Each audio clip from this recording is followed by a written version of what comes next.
শেষ পর্যন্ত যানবাহন চলাচল শুরু করলো হারাঙ্গের বেইলি সেতু দিয়ে।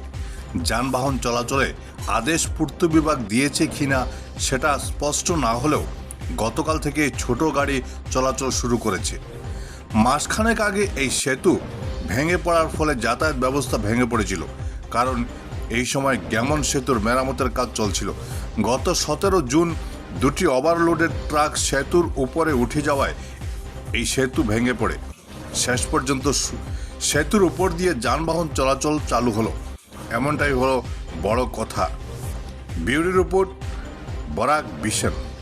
হারাং নদীর উপরে সেটি ভাঙ্গার পরে এই অঞ্চলের মানুষ হাহাকারের মধ্যে পড়েছিলেন, কিন্তু সরকারের তৎপরতায় ওনারা যুদ্ধ এবং কাছাড় প্রশাসন এখানে আমাদের এভাবে যুদ্ধ তৎপরতায় সরকারের সহায়তায় এবং আমাদের এই যে প্রাকৃতিক প্রাকৃতিক দুর্যোগকালের প্রধান সবাই এসেছে এবং আমাদের আশ্বস্ত করেছে আপনার রিজেক্ট হবে। এবং আপনারা জানেন এটা তো এখানে রাঁচির থেকে আনা হয়েছে, অনেক দূর থেকে। আপনারা জানেন যে এই ব্রিজ আনা হয়েছিল, ব্রিজ বিধ্বস্ত হয়েছিল, এই আরসিসি ব্রিজ। তখন মেঘালয়ের রাস্তা পাহাড়ে ধস নেমে রাস্তাও বন্ধ ছিল, এদিকে রেললাইনও বন্ধ ছিল।